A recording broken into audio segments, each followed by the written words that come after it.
many threats facing the Great Lakes today. We are going to be talking to you about what the greatest problems facing the Great Lakes are.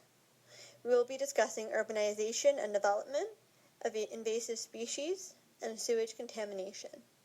We will explain how each issue is a threat to the Great Lakes and what can be done and what is being done to fix these issues. Invasive species are defined as organisms that are not native to an area, usually having negative effects on a region's economy, environment, and public health. Invasive species currently posing a threat to the Great Lakes include the zebra mussel, Asian carp, quagga mussel, round goby, sea lamprey, and alewife. These species play an important role in the changing ecosystems of the Great Lakes. Their main introduction into the Great Lakes is due to ballast water, as well as through cargo ships and floating plastics and other materials. There are many problems surrounding the presence of invasive species.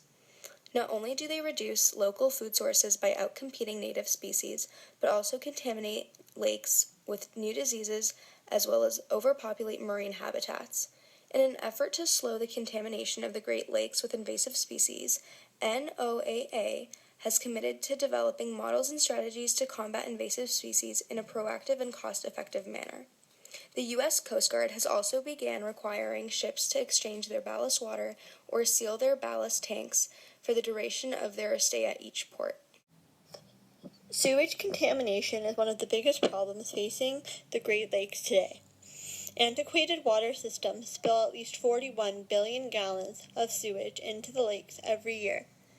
Sewage contamination is closing beaches, threatening public health, harming people's quality of life, and undermining the region's efforts to attract businesses, industries, and a talented workforce.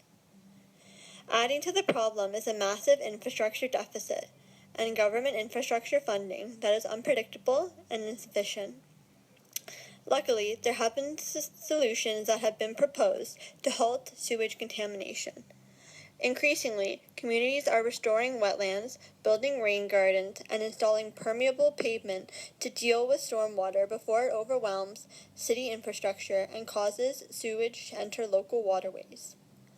Flooding events such as these are expected to get more frequent, which would result in even more untreated sewage entering our water bodies over time. Also, the Federal Clean Water State Revolving Fund finances projects that stop pollutants from entering our nation's waters. This successful program creates job opportunities, improves the water quality, and helps keep the lake safe and clean. The spread of urbanization due to population increases is placing greater demands on existing infrastructure, such as sewage systems and water supplies. Although more efficient industrial use has resulted in a decline of water consumption in the U.S. and Canada over the past 40 years, population growth will continue to place greater strains on our water supply.